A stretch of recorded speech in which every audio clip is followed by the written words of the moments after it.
would be easier to rob a bank than to break into Area 51.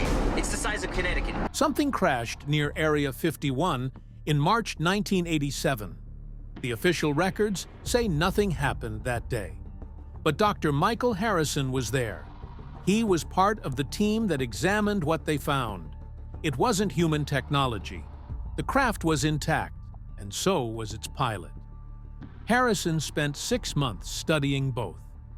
What he discovered in those underground labs terrified him. The being was alive. It was communicating. And it revealed something about Earth that the government buried forever. Today, Harrison breaks his 40-year silence about the most classified event in American history. In the early 1950s, the desert felt empty and endless. But something was about to rise from that silence. President Eisenhower needed a place far from curious eyes, a place where a new kind of spy plane could be born. So in April 1955, a CIA panel flew over Nevada, looking for a spot that could hide a secret, yet hold a dream.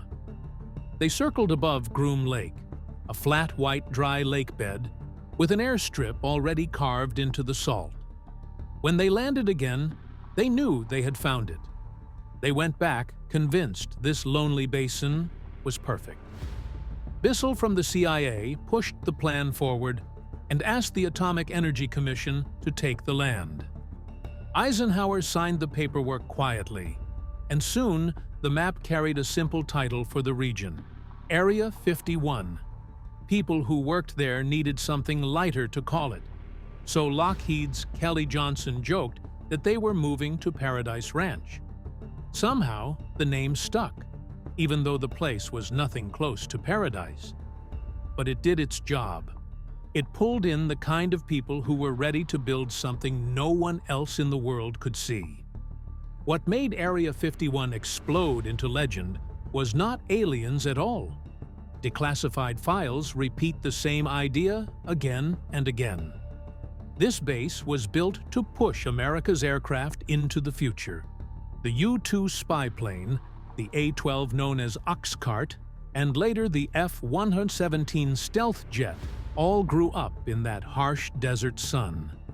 Each one carried layers of secrecy with it.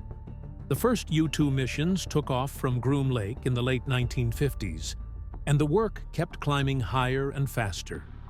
By the 1980s, the base had become the cradle of stealth itself. Even Northrop's strange Tacit Blue, the one pilots called the Whale, made its first flight there in 1982. Soon the F-117 would glide over the same dry lake bed during midnight tests, while the world slept unaware. Everyone who set foot inside the perimeter understood the weight on their shoulders. Silence was not a request. It was a requirement.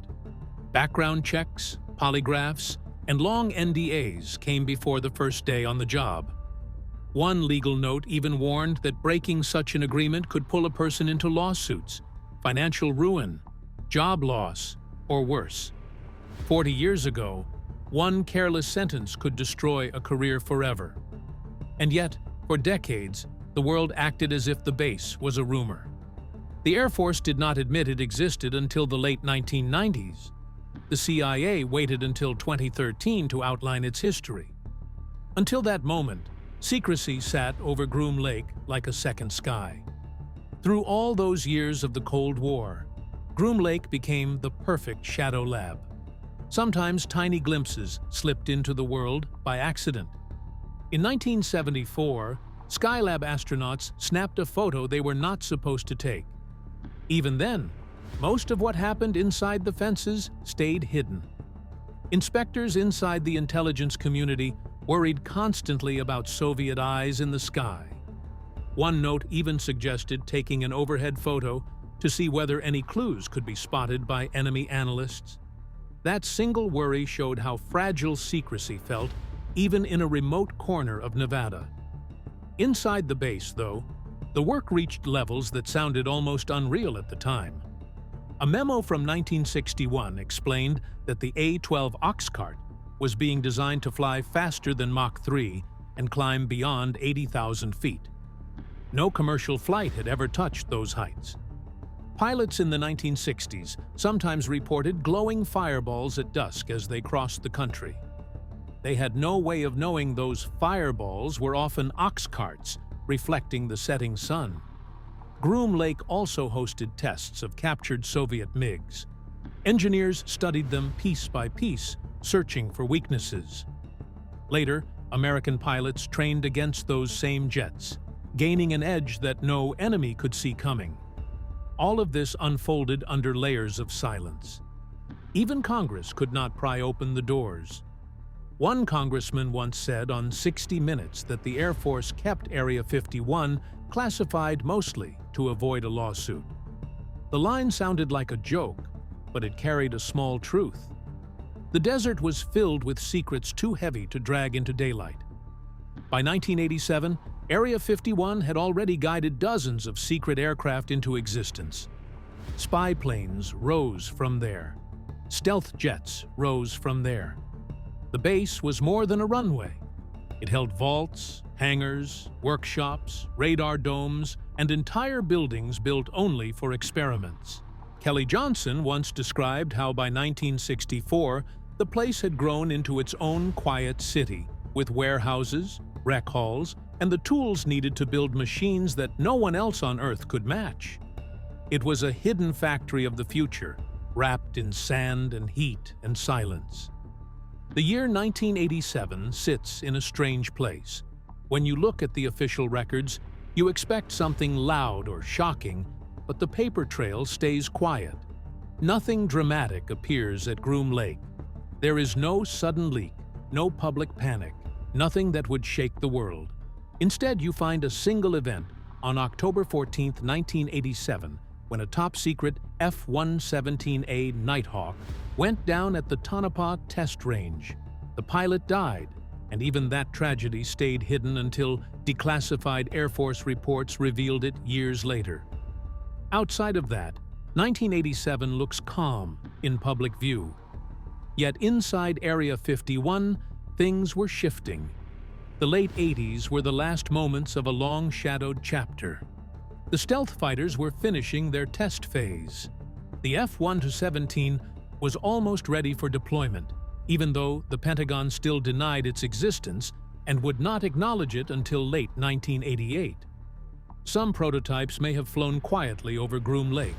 Still, nothing in these official notes whispers about aliens or strange biology labs. A briefing declassified in 2013 even tried to clear the fog by stating that Area 51 had attracted fascination from the public and that many imagined UFO secrets hidden there. Then it added something simple. The place was mainly a testing ground for secret aircraft projects like the U-2, the Ox Cart, and the F-117. That is all the documents give you. No aliens, only planes. But then you hear the modern storyteller who claims something terrifying happened in 1987. According to these unverified voices, there were hidden crashes of otherworldly craft, locked rooms filled with materials not from Earth, even biological specimens stored under harsh lights. Some of these tales mention unnamed insiders. Others lean on mysterious papers with unclear origins. They suggest that something big was buried under the weight of NDAs. You have to place these claims against what we can see. No declassified report mentions anything like that in 1987. No congressional testimony hints at alien retrieval programs. The government has repeated that it has no knowledge of such operations. In 2024, the Pentagon's All-Domain Anomaly Resolution Office released a report that said it found no official UAP non-disclosure agreements and no evidence of any covert alien retrieval program. The message was simple: no proof and no program. Still, you know official silence is not the same as certainty. Extraordinary stories demand extraordinary evidence. And so far, none has stepped into the light. Everything outside that single F-117 crash remains wrapped in rumor. It drifts between whispers and imagination, locked behind old NDAs, and the desire to believe something hidden happened in that quiet year. Inside that world, the rules wrap around you from the first step. People who work at Area 51 are kept apart from everyone else, and that isolation becomes part of their daily life. Some stay in guarded desert housing far from any town. Others board silent morning flights from Las Vegas on the airline people whisper about and call Janet. They sit in those planes without phones, without cameras, without anything that could record a single moment. And the moment they arrive, they know they are expected to keep their mouths shut, not just for a while, but forever. Every person carries a top-secret clearance. Every person signs papers that feel heavier than their own name. Guides for Area 51 applicants openly say an applicant will be required to sign a lifelong NDA once cleared. That word, lifelong, stays with you. It follows you into the job, and it follows you into retirement. You cannot rip it up. You cannot set it aside when the work ends. It sits like a shadow behind every conversation. If you break that oath, the fallout comes fast. Experts warn that NDA violators can be hit with lawsuits, huge financial penalties, and even criminal charges in the worst cases. And that is when those NDAs involve regular companies. Now imagine those punishments wrapped around national security. People who tried to speak out have said the response inside the system arrives without hesitation. You can be fired the same day. Your clearance disappears. Your career in the defense world dissolves before you can argue. The government has tried to show that real whistleblowers should be protected. The Hyde Amendment that landed in the 2023 defense bill even said UAP whistleblowers should not face retaliation. That one detail actually proves how risky the environment is because the law had to carve out a small exception for those reports. Everyone else is still bound to their NDAs and still faces the same threat. Revealing classified material can bring charges under the Espionage Act, and workers knew that weight during the 1980s. The fear hung in the air like dust. Then there was that famous moment in the 1990s when 5 former Groom Lake workers sued the Air Force for health problems. Their case never even reached the stage where evidence could be tested. The court said almost everything about the base was too classified to be spoken in public. The judge admitted that any disclosure could be too damaging. The state secrets privilege slammed the door shut, and the case ended before it began. The fallout from that silence became so intense that Congress passed a special law in 1995 to exempt Groom Lake from certain environmental reports. President Clinton signed it, and the message spread fast. Area 51 sat in silence for so long that people began filling the empty spaces with their own stories. It happened slowly at first, then all at once as the late 1980s rolled in and the world started whispering about secrets in the desert. Before that time, almost no one outside a small military circle even knew the name Groom Lake. Then a strange document in 1984 called Majestic 12 began spreading through UFO circles. It tied the phrase Area 51 to aliens for the first time, and people ran with it. A few years later, in 1989, Bob Lazar appeared on TV saying he had worked inside an underground section he called Sector 4. He claimed he was asked to reverse engineer an alien craft. His story hit headlines everywhere, and it pushed Area 51 into a kind of global spotlight. None of it had official support, yet these tales shaped how millions of people saw the base. By 1988, encyclopedias were already saying that in the public imagination, Area 51 had become a home for alien technology. From there, the theories only grew. Some people said the government was studying crashed UFOs, and even hinted that Roswell debris had been moved to Nevada. Others believed scientists were meeting with visitors from another world. Then came claims about strange weapons and experiments to control the weather. There were even stories about time travel research hidden deep underground. Another group swore there was a secret aircraft called Aurora that could fly at Mach 5. A few went further and said the base was part of a plan for a one-world government. When people talked about Area 51, it felt like any idea could fit. Soon, the rumors got even more detailed. Some insisted there were tunnels stretching from Groom Lake to Papoose Lake. They described hidden chambers and a runway called the Cheshire Airstrip that appeared only when water washed away the camouflage. Others whispered about alien autopsies or cloned viruses taken from beings that had crashed long ago. In 2004, a man named Dan Burish stepped forward, saying he had worked on cloning a virus from an alien inside Area 51. His story read like science fiction, but people still repeated it. Not one piece of physical proof ever appeared. No alien bodies, no unknown metals, nothing. Still, the tales moved from books to TV to websites and never stopped growing. When official documents finally began to surface, reporters went through them hoping for something extraordinary. Instead, they found records about stealth aircraft and Soviet MiG tests. A writer from Space.com even said that anyone hoping for flying saucers in those papers would be disappointed. Over time, some older myths were cleared up by insiders. Ben Rich from Lockheed spoke openly years later and explained that Aurora had never been a secret plane.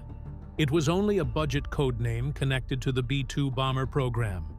Stories that once felt magical turned out to have simple explanations. Even so, the conspiracies kept coming. People liked saying there were alien autopsies at Area 51 or secret governments hiding inside Groom Lake. But every official inquiry stayed silent on those claims. When the United States released a major UFO report, it said many old stories were just misunderstandings of classified test flights. Investigators found no record of special non-disclosure agreements about alien technology. Former workers at Groom Lake added their own pieces. They said that many UFO sightings around Nevada were actually the glow from high-speed planes. One pilot remembered how the polished titanium skin of the ox cart reflected sunlight while moving more than 2,000 miles per hour at dusk. From the ground, that shine could make anyone think they had seen something not from this world. People still talk about strange lights around Area 51. Some stories sound wild at first, but once you look closer, they slip into ordinary things like flares drifting across the sky or military helicopters cutting through the dark. Sometimes it is just a civilian plane gone a little off course. Still, there are moments when radar picks up something odd, and no one can explain it right away. Those moments keep people wondering. Then, every few years, a bigger story hits the news, and everything stirs again. In 2023, when military jets shot down 3 mysterious objects over North America, the questions came fast. People asked if they came from some secret test near Groom Lake or maybe something not from this world. The Pentagon said there was no sign of that. Even so, the curiosity grew because Area 51 sits at the center of so many secrets.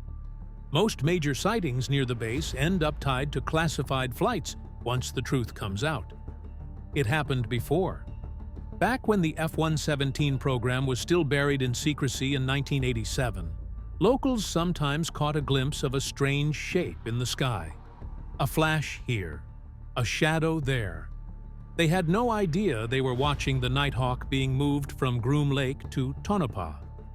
In the 1990s, some people described roaring triangular objects, and later everyone learned they were seeing the first B-2A. 2 bomber tests. Since no one could talk about any of it, the silence made every guess sound bigger than it really was. Rumors filled the empty space.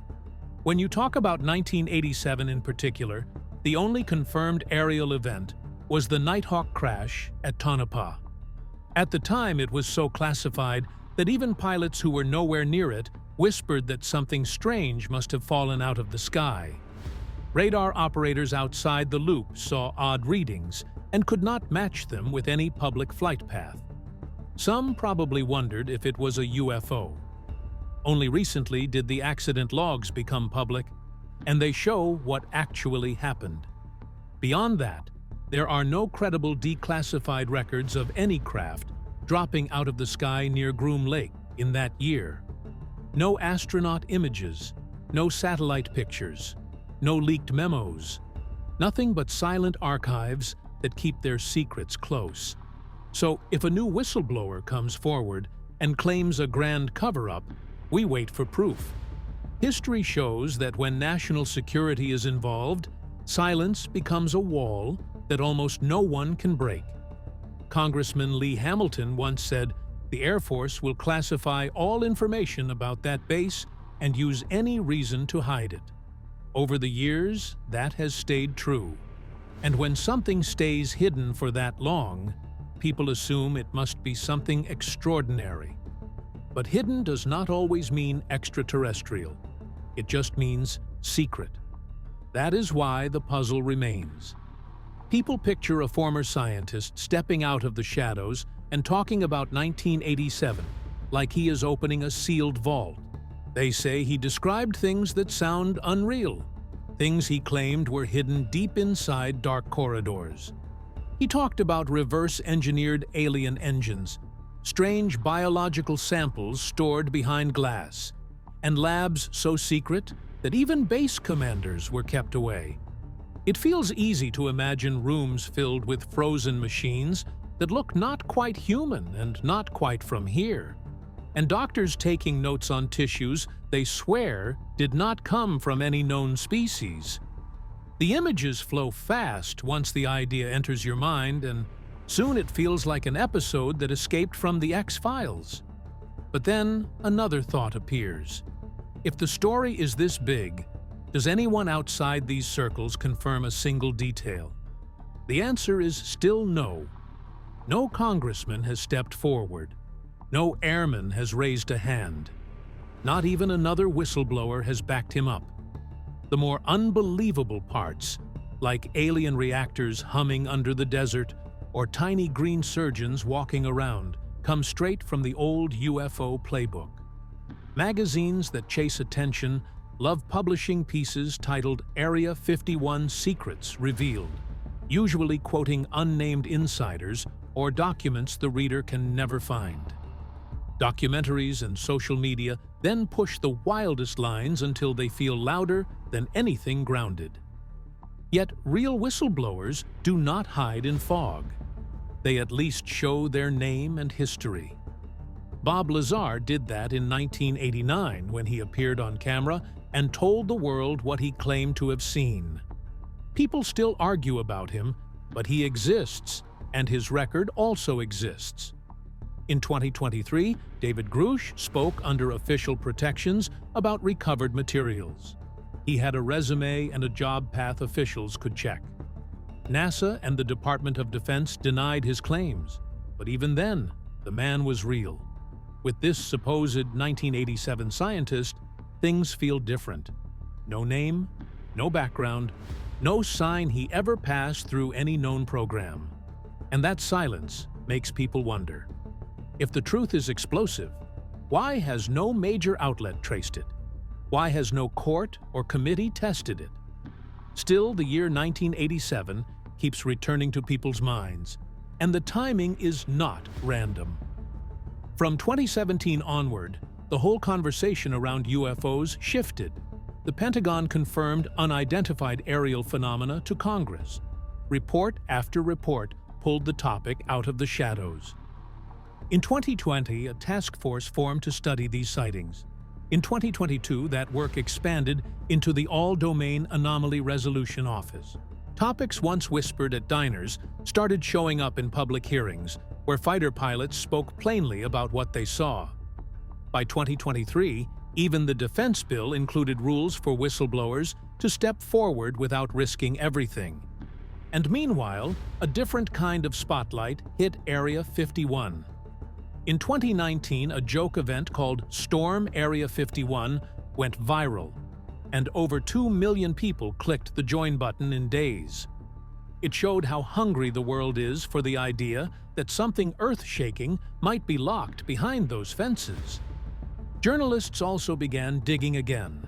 In 2022, the National Security Archive released more than 60 declassified documents tied to Area 51. Space.com looked them over. The findings were simple: pilots testing Oxcart, engineers adjusting radar, officials worrying about Soviet satellites overhead, and even suggesting having a U-2 photograph the site. Nothing about extraterrestrial reactors.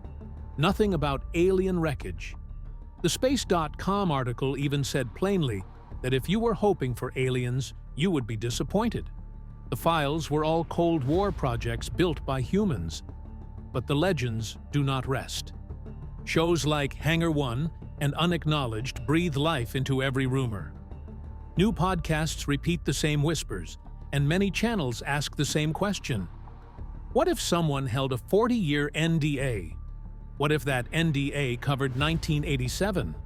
People keep listening because the appetite is real. And in this climate, any leak, even one with no proof, spreads fast. So the renewed interest makes sense. Officials now talk about UAPs openly. Old documents have resurfaced. Online folklore keeps growing. Anyone claiming to break a silent promise from 1987 knows the world is ready to hear it. Yet when we look for solid ground, the list stays short. We have real declassified files that show nothing alien. We have political steps meant to protect whistleblowers. We have clear statements from NASA and the Department of Defense refusing to confirm any extraterrestrial program. And this mix keeps the mystery in motion. Every new claim sparks excitement. Every new story faces heavy doubt. And the gap between them keeps pulling people along, wondering what might surface next and what might stay buried for another 40 years. The story of 1987 lingers in a strange way.